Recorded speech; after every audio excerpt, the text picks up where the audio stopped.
जय हिंद। आइए जैसे हम लोगों ने आर्टिकल 16 पढ़ा, उसमें हम लोगों ने पढ़ा कि किस प्रकार से इक्वालिटी इन अपॉर्चुनिटी की बात की गई है। ठीक है, अपॉइंटमेंट में, एम्प्लॉयमेंट में।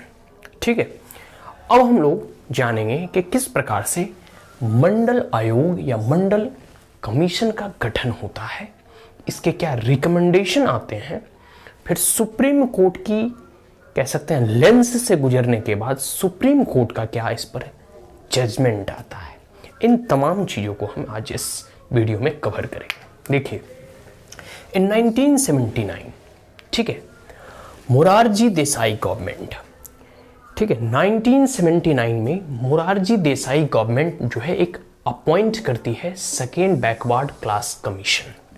एक आयोग का गठन होता है, ठीक है, इनके मोरारजी देसाई गवर्नमेंट में इनके द्वारा अपॉइंट किया जाता है सेकेंड बैकवर्ड क्लासेस कमीशन, और जिसके चेयरमैन होते हैं बीपी मंडल, और इन्हीं के नाम से यह फेमस हुआ मंडल कमीशन।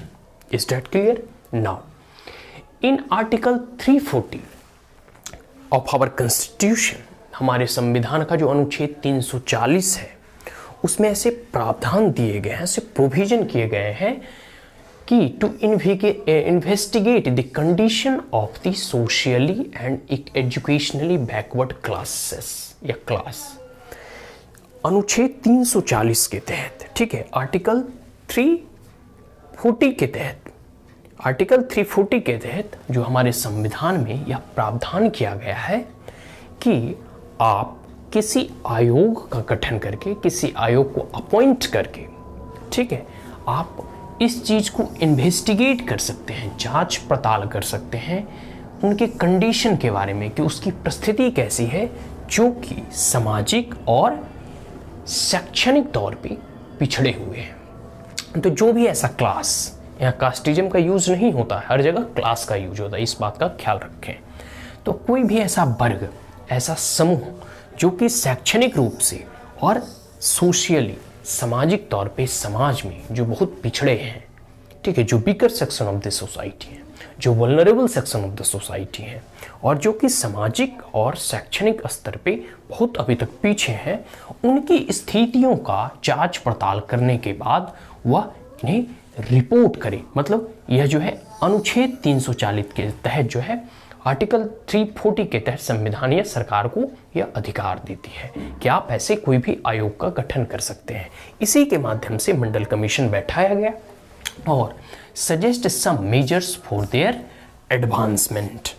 और कोई भी आयोग बैठती है तो उसका उद्देश्य क्या होता है? एक तो पहले उसकी जांच पड़ताल करना, ठीक है, कि क्या क्या खामियां हैं, क्या क्या लूप होल्स हैं, या जिस पर्पस के लिए उसे बैठाया जा रहा है उसके बारे में पूरी गहन जांच पड़ताल करना, ठीक है।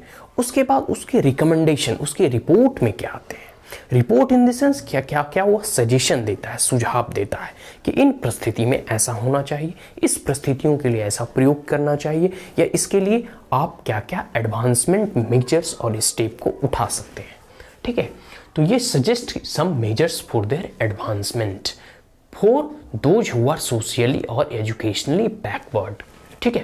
तो इन्होंने अपना रिपोर्ट जो दिया है 1980 में, 1980 में इनका रिपोर्ट आता है, जिसमें कि 3743 कास्ट जो है इन्होंने चिन्हित करते हैं, और देयर वेर 52 कह सकते हैं कि 52% ऑफ द पॉपुलेशन, पूरी की पूरी जनसंख्या की अगर प्रतिशत के हिसाब से देखें तो ये जो सोशली और इकोनॉमिकली बैकवर्ड क्लास थे वह लगभग 52% से भी अधिक होते थे। और ये जो है एक्सक्लूडिंग एससी और एसटी, क्योंकि एसटी और एससी, शेड्यूल कास्ट और शेड्यूल ट्राइब, ठीक है, इन्हें ओरिजिनल कॉन्स्टिट्यूशन में ऑलरेडी रिजर्वेशन के क्राइटेरिया और कोटा सिस्टम के अंतर्गत रखा गया था। तो इनकी बात यहाँ नहीं हो रही, इनको एक्सक्लूड करके, मतलब ये तो ऑलरेडी हैं। तो वैसे economically and weaker section of the society में 52% का प्रतिशत बैठ रहा था, जिसके बाद इनका रिकमेंडेशन आता है, इनका सुझाव आता है। सुझाव में वो कहते हैं, मतलब वह रिजर्वेशन और कोटा के बेनिफिट के लिए कहते हैं कि बिकॉज उनको ऐसा लगता है, मतलब आयोग को ऐसा लगता है कि these educationally and socially backward classes are not adequately represented in the government employ और द गवर्नमेंट ऑफिसेस, या फिर कह सकते हैं कि एक प्रकार से भारत सरकार में जो सेवारत होते हैं, राज्य सरकार में जो सेवारत होते हैं, उसमें इनका सही रूप से प्रतिनिधित्व नहीं किया गया है या नहीं है।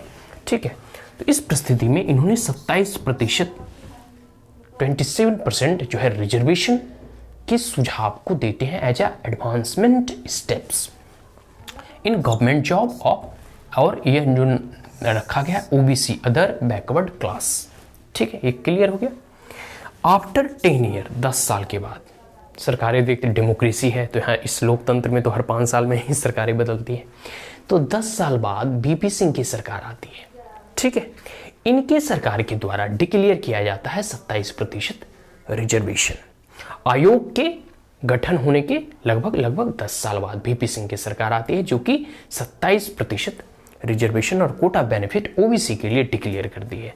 इन 1991 1991 में नरसिम्हा रॉय की सरकार में इंट्रोड्यूस 2 चेंजेस, यह 2 बदलाव लाने का प्रयास करते हैं या फिर लाते हैं। पहला है preferences to poorer section among the OBC. जो ओबीसी है उनमें उन्हें प्रेफरेंस दिया जाएगा जो पुअरेस्ट ऑफ द पुअर है, जैसे ओबीसी है। जो क्रीमी लेयर की कॉन्सेप्ट हमने पहले बताया था उसके बारे में ही है कि वैसे लोग जो ऑलरेडी डेवलप्ड हो चुके हैं ओबीसी में ही क्यों ना, उन्हें क्रीमी लेयर से एबव रखा, मतलब हटा के रखा जाना चाहिए। और वैसे लोग जो एकदम अभी तक एकदम पिछड़े हैं, एकदम कह सकते हैं कि वीकर सेक्शन, एकदम वल्नरेबल सेक्शन, उन्हें एक प्रकार से अपलिफ्टमेंट में या रिजर्वेशन का उन्हें लाभ अधिक मिलना चाहिए। और वैसे लोग जिनका जैसे अभी 8 से 10 लाख से अधिक सैलरी है, मतलब साल का, तो उन्हें रिजर्वेशन का लाभ नहीं मिलता है। वही बात यहाँ कही गई है कि preference to the poorer section among the OBC, OBC में ही जो सबसे अधिक गरीब है उनको लाभ अधिक मिलना चाहिए। आगे है 10% reservation for job for the poor और ईडब्ल्यूएस इन हायर कास्टेड। और नरसिम्हा रॉय के द्वारा दूसरा एक बदलाव लाया गया था कि 10% का आरक्षण उन जो है अपर कास्ट के लोगों को मिलना चाहिए जो कि इकोनॉमिकली पुअर हैं, जो मतलब आर्थिक रूप से गरीब हैं। ठीक है, उनके लिए लाया गया था। ये 2 बदलाव, 2 चेंजेस लाया गया था। अब देखिए कोई भी बिल, रेगुलेशंस या कोई एक्ट पारित किया जाता है पार्लियामेंट के द्वारा, तो लगभग हर एक एक्ट को सुप्रीम कोर्ट की तीखी नजरों से गुजरना होता है। ठीक है, सुप्रीम कोर्ट होती है जो सर्वोच्च न्यायालय होती है, वो जांचती है, वो जांच परख करती है कि क्या यह जो रूल्स एंड रेगुलेशन फ्रेम किए गए हैं गवर्नमेंट के द्वारा, यह जो एक्ट लाया गया है, दे आर कॉन्स्टिट्यूशनली वैलिड और not, they follow the basic structure doctrine और नॉट।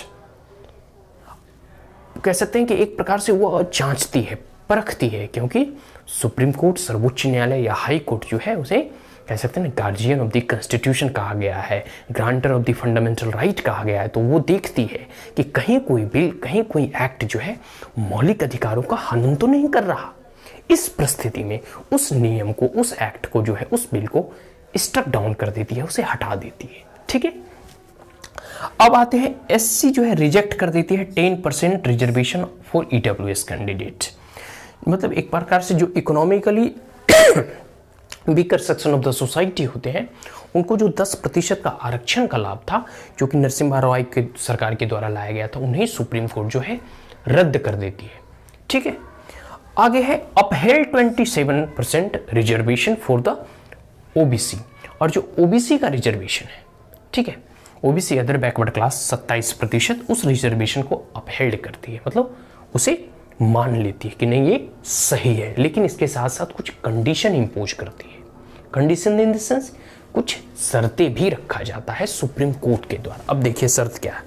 सबसे पहला शर्त ये है, इधर आ जाता हूं, कि क्रीमी लेयर इन ओबीसी, मैंने पहले ही बात किया था, क्रीमी लेयर इन ओबीसी मतलब जो डेवलप्ड हो चुके हैं, वैसे लोग जिनकी आय एक सीमा से अधिक है, जो रिच पीपल है ओबीसी में भी ऐसा नहीं कि सारे के सारे गरीब ही हैं, कुछ मतलब जैसे होता है कि 2-4% तो होंगे ही, या फिर उस कार्यकाल में, मतलब जब यह लाया गया था। अब तो जैसे जैसे डेवलपमेंट हो रहा है तो बहुत लोग कह सकते हैं कि समाज की मुख्य धारा में प्रवेश किए हैं, इस डिजिटल इरा में नए नए स्टार्टअप और बिलियनियर बन रहे हैं। तो खैर उस समय की बात है कि क्रीमी लेयर, अभी भी क्रीमी लेयर तय की जाती है, मतलब 8 से 10 साल की जिनकी 8 से 10 लाख से जिनकी अधिक सैलरी होती है उन्हें जो है क्रीमी लेयर के अंतर्गत रखा जाता है, उन्हें रिजर्वेशन और कोटा का लाभ नहीं दिया जाता है। या फिर वैसे लोग जो कॉन्स्टिट्यूशनल पोस्ट पे हैं, जैसे कोई राष्ट्रपति हो गए, कोई प्रधानमंत्री हो गए, या फिर जो लोग MLA MP वगैरह हो गए, मतलब ऐसे रिच पीपल, ठीक है, जो कि अफोर्ड कर सकते हैं अपने चाइल्ड का अपब्रिंगिंग, अपने चाइल्ड का एजुकेशन, उन लोगों को जो है इस लेयर से बाहर रखा गया, उसे क्रीमी लेयर माना जाता है। ठीक है, उन्हें एक्सक्लूड करने की बात कही गई है सुप्रीम कोर्ट के द्वारा इस जजमेंट में। ठीक है, जब सुप्रीम कोर्ट इसे वॉच करती है इन नरसिम्हा रॉय गवर्नमेंट के कह सकते हैं कि रिफॉर्म्स के बाद। दूसरा उन्होंने क्राइटेरिया रखा, कंडीशन रखा कि no reservation in promotion, promotion में कोई रिजर्वेशन नहीं दिया जाएगा। आपने एक बार रिजर्वेशन दे दिया, बस वही मोर देन एनफ और सफिशियंट है। ठीक है, तीसरा क्राइटेरिया और कंडीशन रखा, टोटल कोटा नॉट एक्सीड 50%। मतलब जो हम रिजर्वेशन के क्राइटेरिया को अपना रहे हैं, तो उसे एक तो रिजर्वेशन में है कि जो रिजर्व्ड कैटेगरी वाले लोग हैं वो रिजर्वेशन में भरते हैं, और जो एवं मार्क्स ले आते हैं जनरल के कट ऑफ, वो जनरल सीट में भी फाइट करते हैं। कहने का मतलब है कि जो रिजर्व्ड कैटेगरी होगा, जैसे 100 सीट है, 100 में 50 सीट पर ही रिजर्वेशन दिया जाएगा, चाहे आप जिसे भी दें, और जो 50 सीट है उस पर जनरल फाइट है, उस पर सभी लोग फाइट कर सकते हैं। तो टोटल कोटा नॉट एक्सीड 50% का एक कह सकते हैं कि सीमा तय कर दिया गया है सुप्रीम कोर्ट के लिमिटेशंस। आगे है परमानेंट स्टैट्यूटरी बॉडी, एक परमानेंट स्टैट्यूटरी बॉडी गठन की बात कही जा रही है, established to inclusion and under inclusion. ठीक है, over inclusion and under inclusion, मतलब एक अगर स्टैट्यूटरी बॉडी का गठन कर दिया जाएगा, ठीक है, मतलब बैकवर्ड क्लास कमीशन या आयोग जो है उसमें उसी में से मतलब उन्हीं लोगों के द्वारा जो है कैसे स्टैट्यूटरी बॉडी गठन होने के बाद, एक आयोग गठन होने के बाद आयोग ही तय करेगी कि कौन ओबीसी में इंक्लूड होगा, कौन ओबीसी से बाहर जाएगा। ठीक है, कितने क्रीमी लेयर का कह सकते हैं कि एक लिमिट रखा जाएगा, तो ये सब वह बॉडी करेगी, उस स्टैट्यूटरी बॉडी जब इस्टेब्लिश कर दी जाएगी तब। तो ये सुप्रीम कोर्ट के द्वारा कुछ कंडीशंस रखे गए थे, मतलब कुछ शर्तें रखे गए कि इन चीज़ों को ध्यान में रखते हुए आप जो है 27% का रिजर्वेशन आसानी से दें, कोई आपत्ति नहीं है। तो ये जो है मंडल कमीशन, मंडल आयोग, ठीक है, इस पूरे के पूरे हम इसके शॉर्ट एंड स्वीट समरी कब बैठा, इनकी रिपोर्ट में क्या आया, इनके रिपोर्ट के बाद क्या प्रभाव पड़ा, कब जो है फिर रिजर्वेशन को लागू किया गया, कितने प्रतिशत का रिजर्वेशन दिया गया, और फिर सुप्रीम कोर्ट के लेंस से गुजरने के बाद सुप्रीम कोर्ट का क्या जजमेंट आता है, और सुप्रीम कोर्ट क्या कुछ कंडीशन और क्राइटेरिया रखती है कि इन चीज़ों को ध्यान में रखकर जो है या आरक्षण का प्रावधान किया जाए। तो ये क्लियर हो गया पूरा का पूरा। ठीक है, एंड अब जो है हम इस क्लास को यहीं सम अप करते हैं। If you are the first time on my channel then like it, share it as well as subscribe it. Also press the bell icon. If there were any queries, comments, suggestion, advice, you may comment in the comment box. Thank you once again. Have a great day.